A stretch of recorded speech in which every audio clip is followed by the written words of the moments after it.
Hi, welcome back. We've made lots of paper puppets in the last few weeks, but we've neglected one of the most important areas of paper puppetry, and that's shadow puppets. So today we're going to make a basic shadow box. You're going to need a cereal box, the bigger the better, some paper or card, some greaseproof paper or tracing paper, some sellotape or glue, and some scissors. The first thing we're going to do is take our cereal box and draw a border around it.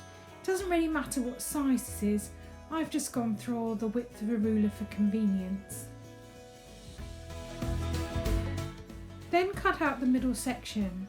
Try to cut this out as neatly as possible, as we're going to need this in a moment.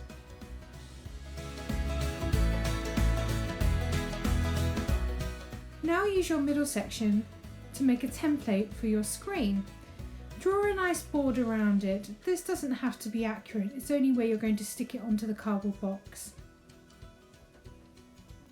Now to add your screen. It can be a bit awkward to do this through the hole, so we're just going to pop the side seam of the box and flatten it out.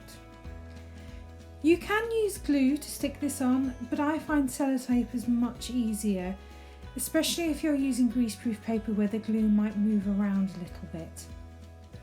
Once we've added the screen, we're just going to bring that opening back together and sellotape it up once more. Now you're going to cover the front section of the box. Don't worry about the tabs on either side, as we're going to cut these off. I just used black card to create a focal point. To make your puppets and scenery, the best thing is black card.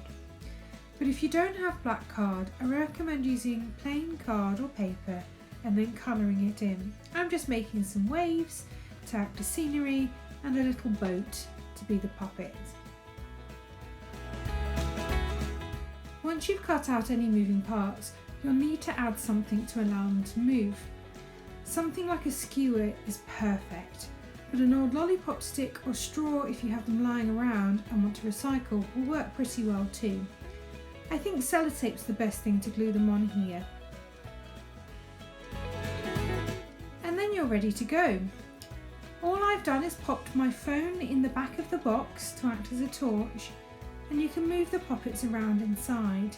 There are loads of great resources for downloading shadow puppet templates, and I really recommend having a look at those if you want to play more.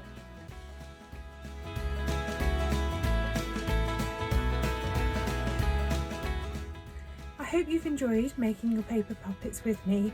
That's the end of our series, but we are going to have one more bonus video next week.